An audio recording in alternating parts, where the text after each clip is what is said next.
Barcelona 5, Real Betis 3. And I just want to start off by saying, if you did not watch this game, I feel sorry for you. Goals galore, all type of goals were scored today. An entertaining match in La Liga. It really was.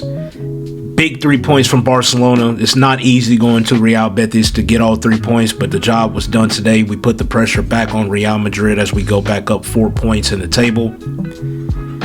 And this performance today from Barcelona, before I get into the player lineups, into the individual performances, all in all, this was just a very well put performance from Barcelona.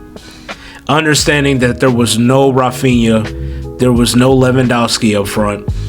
The fact that we had tried something new by putting Lamine Yamal at the 10, which we will talk about more in the video.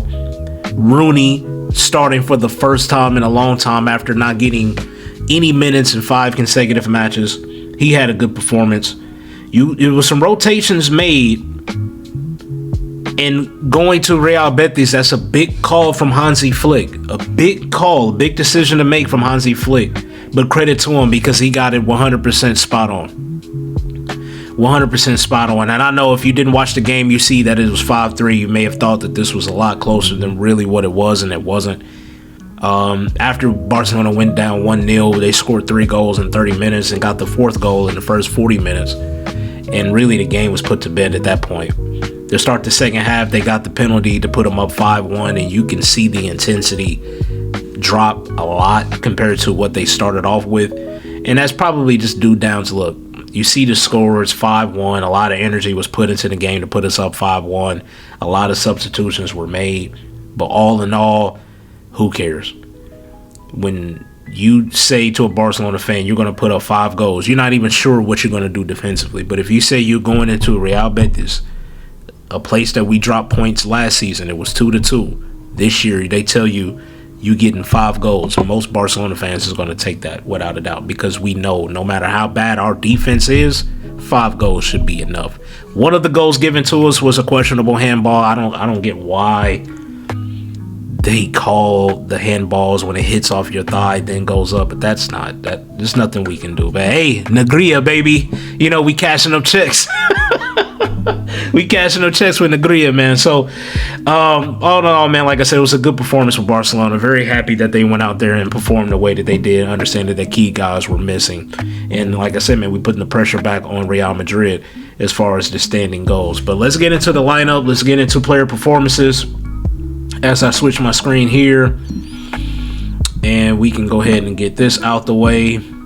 So with the starting 11, Hansi Flick went with Joan Garcia in goal, Balde, Gerard Martin, Kubarsi, Koundé. That's been the same back four we've been seeing now in at least 3 straight matches. So that might be something Hansi is liking what he's seeing so far. And we're going to get in more if we're going to see more of this moving forward in player performances. But that was the back four. In the midfield, he got Eric Garcia in the 6 again with Pedri and Lamine Yamal in the midfield, and Lamine Yamal starting at the 10 for the first time ever. I don't remember Lamine Yamal actually starting the match at the 10. He had matches where he started outright and he played in the 10, but to actually start him outright in the 10, I don't remember the last time that's happened from Lamine Yamal. Somebody let me know in the comments down below. And then the wingers were Rooney, Rashford, and then a striker, he had Ferran Torres. So the players I want to get, I'm going to start from the front. When you score 5 goals, I don't really want to break down the defense. We're going to get into the defense at the end of the video, later on in the video, but we got to start with the attack. And the first person I want to start with is Rooney. I've been complaining about Rooney not playing for a while now. And on my most recent video that I put out in regards to Rooney, I was just like, free Rooney, man. The bro deserves a lot better. I'm not sitting here and saying that he should be playing every single match. He should be starting all the time. I'm not saying that. But Rooney is too good to have a situation at Barcelona where he's going 5 or 6 matches and he's not getting any minutes. And he was thrown into the starting lineup in an environment at the Real Betis. It's not easy to get a result at. And all well, let me say this. For our first 3 goals after going down 1-0, he had a hand in all 3 goals. The first goal, it was a hockey assist where Lamine played it into Rooney, who lays it off for Koundé. Koundé plays a low cross for Ferdinand to get the first goal. Rooney on the second goal was played in. Actually, no, he dribbled it, beats a defender. Koundé left it for Rooney to get back on the ball. He crosses it in with his weak foot. Ferdinand Torres was able to score to get his brace. And then the third one was a great ball by Pedri, played into Rooney. Rooney sizing him up like he's about to finesse back post with his left foot, but then he straightens up and finishes near post with his weak foot. So again, having a hand in our first 3 goals on the road, 2 contributions from your weaker foot, this was a statement match from Rooney. And I couldn't be more proud of Rooney's performance, because while he hasn't complained about not playing, he kept showing up, training, working hard, not crying about not getting any minutes. He just knew, when I get my opportunity, I'm going to snatch it. And he definitely did that. So big up to Rooney. Hopefully we get to see him play more. Maybe we get a chance to see more Lamine at the 10. Or maybe we get an opportunity to see Lamine rested a bit more, now that we have seen that Rooney can go into the 3rd largest arena in La Liga and put up that kind of performance. So big up to Rooney, because that was a great performance. Hell impressed. Another player you have to talk about, and I want to talk about, is Ferdinand Torres. Had a hat trick, had an opportunity to get 4, rounded the keeper. I'm sorry, he beat his defender. Who was that? Nathan, number 4, I believe is how you say his name.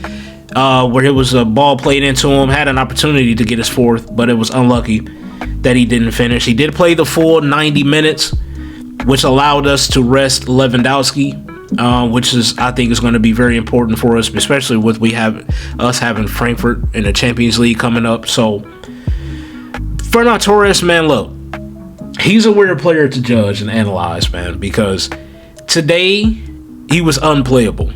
That hat trick that he got was perfect. It was effort goals. He was leading the line. Like, this is what you want from your number 9 when they're starting up front. And like I said, he off the volley, low ball played in. He's beating this man to be the first one to it. The 3rd goal, it took a bit of the deflection from Marc Bartra, but just the fact that he was, after scoring those 2 goals, he had the confidence just to put his head up and take a shot from outside the box. He doesn't score that 3rd goal if he doesn't at least try to make that opportunity. And that's what he did, and fortunate went his way, but that was the kind of game that he was having today. So, Ferdinand Torres, at times he could be frustrating because he misses the easy opportunities. Sometimes he makes the simple mistakes when he scores the more difficult chances. That's just the kind of player Ferdinand is. But I've always said with Ferdinand, he's not a player that you may want him to start and play 90 minutes week in, week out. But he's not a player that you should just bench and never see him again. Like, he's better than that. And when he's given an opportunity, he's going to have a random game where he pops off. This is now his 2nd career hat trick in La Liga. And the first time he got the hat trick, it was against Real Betis. When he scored a hat trick for Spain, it was at Betis' home stadium. So I don't know what it is about when Ferdinand Torres plays against Real Betis, but it was a good call from Hansi Flick to start him. I don't know if he also knew about his previous history at this stadium or against this club, but it was a good call nonetheless from Hansi Flick to give him the start. And it was all in all, it was a great performance, man. Like I said, he scored 3, probably could have had 4 or 5 any other day.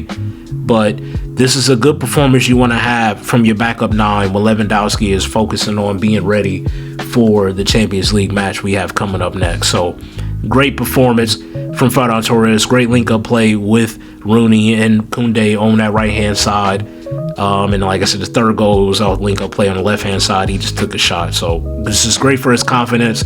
Great for the squad to get those 3 early goals in the first 30 minutes. And, yeah, like I said, it was a really good performance from him. And Lamine Yamal.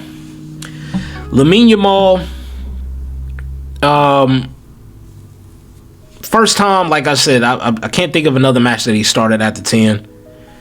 But Lamine Yamal, to me, he had a really good game.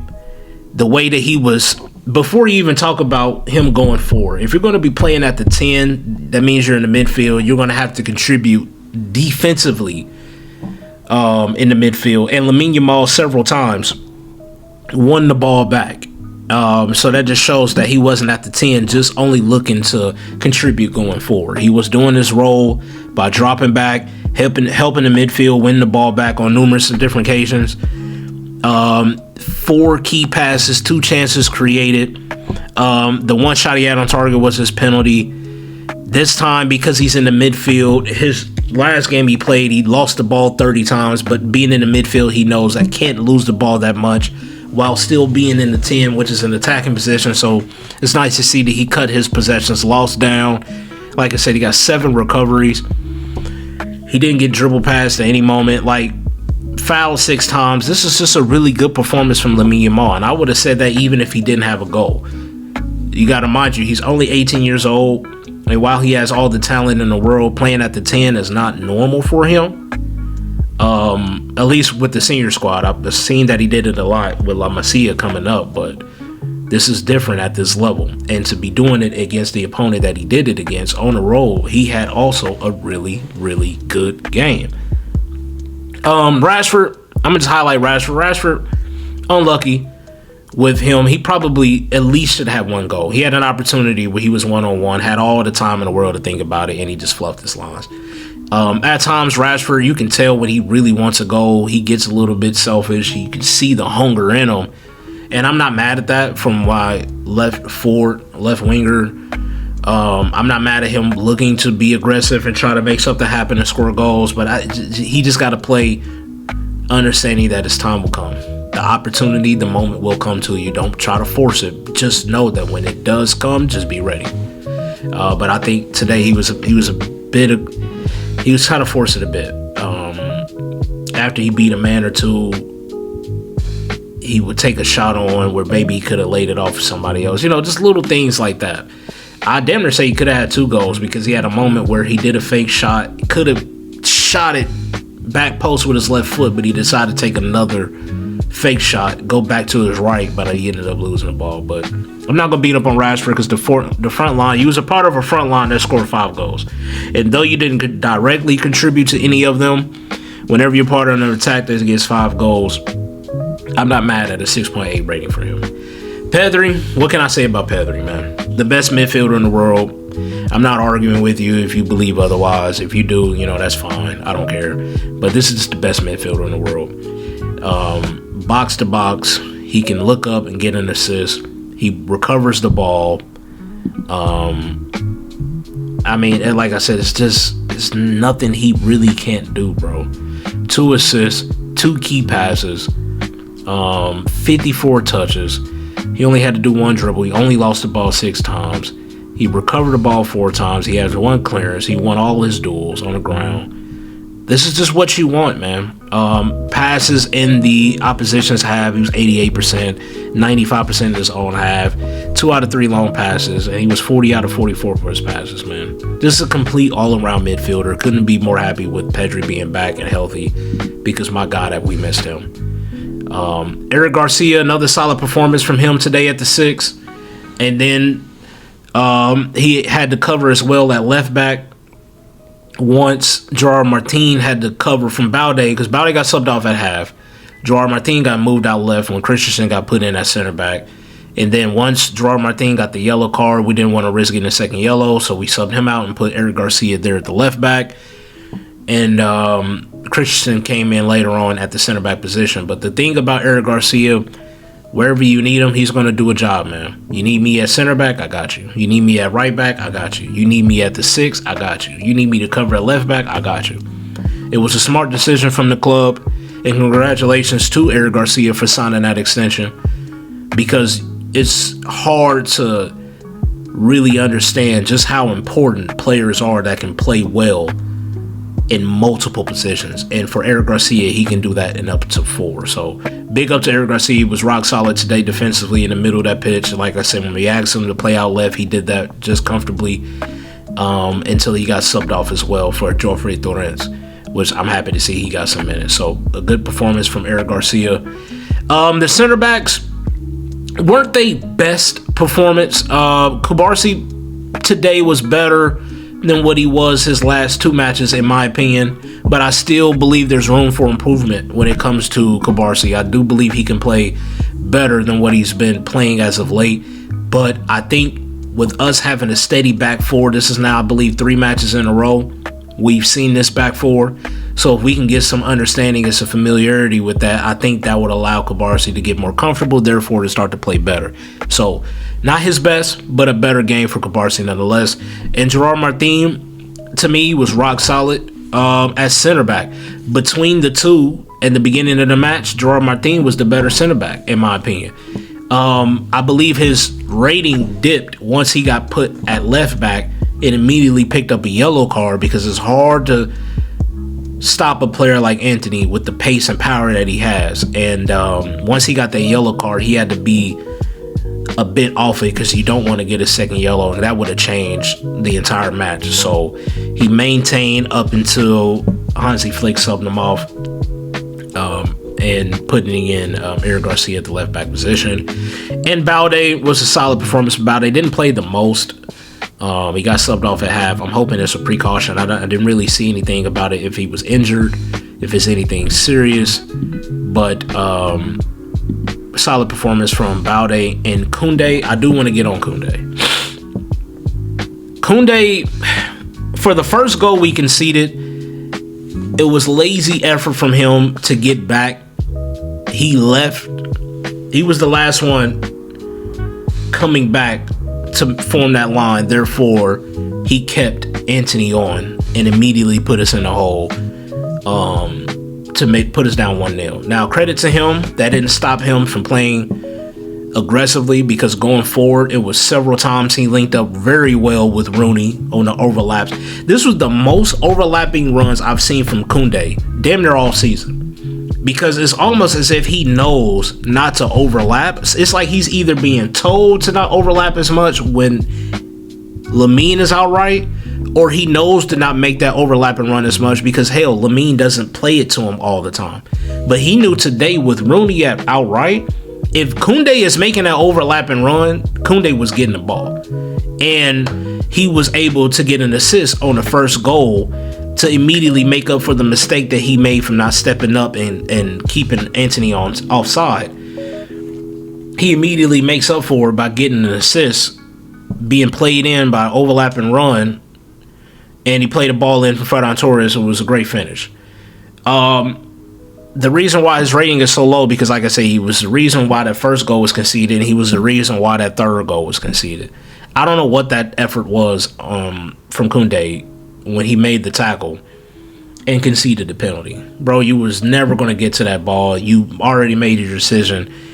You were going in. I don't know what's wrong with him. I don't know why at times he seems to just switch off.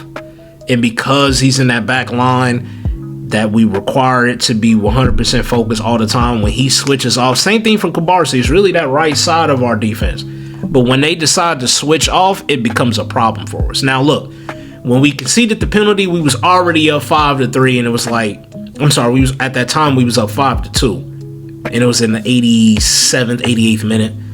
So when they converted it, we just knew we just had to hold on for another 5 to 7 minutes, up 2 goals, and we should hold out. So he would have the lowest rating, and I do agree with that. Like I said, when you're at 5, even though you had an assist, that assist is really stopping you from being in the 5s and from keeping it above. But like I said, you made up from that first goal by immediately going back downfield and getting an assist for our equalizer. And then, like I said, you just made a bonehead mistake. I think at that point, he was just tired. And when you're tired, you make lazy, irrational decisions. And that led to him just going in clumsily, making that tackle, giving up a penalty, in which they converted their third goal. But look, man, it's always not going to be pretty. When we was up 5-1, I think the team knew they had the game in hand. Really, they just wanted to see it out. But credit to Real Betis for just continue to play. And they made a game of it in the last few minutes, but that's just their pride to me talking. You know, I never really thought 3 points was in jeopardy for Barcelona. But all in all, this is a big result. when you're at the top of the table and you need to put pressure on Real Madrid, you have to get all 3 points. And it's not as easy to do it when you have to go to venues like Real Betis and we have Villarreal coming up. It's not easy. The only thing you can do is just take it one match at a time, one half at a time, and put your best foot forward and just try to put on your best performance to get 3 points. And that's exactly what Barcelona did. So, very proud of the boys today because everybody who was contributing today had a good game. Mark Bernal, I want to give a shout out to Mark Bernal. Mark Bernal in that cameo, it showed us just a glimpse of where the hype was coming from him at the 6. Really happy for Mark Bernal's performance. Happy to see Joffrey Torrens get some minutes. I already mentioned Rooney. We showed our squad depth today. Frankie de Jong came back. Firmino came back. We didn't even have to play Rafinha today. We didn't have to play Lewandowski today, and we still put up 5 goals. And like I said, when we was up 5-1, we had the game under control. It's not much more you can really ask for, man. So all in all, I'm so happy with this performance. Ball is now in Real Madrid's court. We look forward to playing against Frankfurt in the Champions League, and I will be live streaming that match. So yeah, man, down in the comments, let me know what you guys think about the match and what you thought about the players' performance. And yeah, man, like I said, I'll see y'all. I may do a match preview for the Frankfurt game. If not, just know that I will be there for the Champions League live watch along. And I do appreciate y'all for stopping by, watching. Leave a like, comment down below, and if y'all haven't subscribed, please do. We on our way to 200 right now. We're a little over 160. I do appreciate all the support and love y'all been showing your boy, and I'm gonna catch up with y'all on the next one, man. But until then, Two Tone is out. Peace.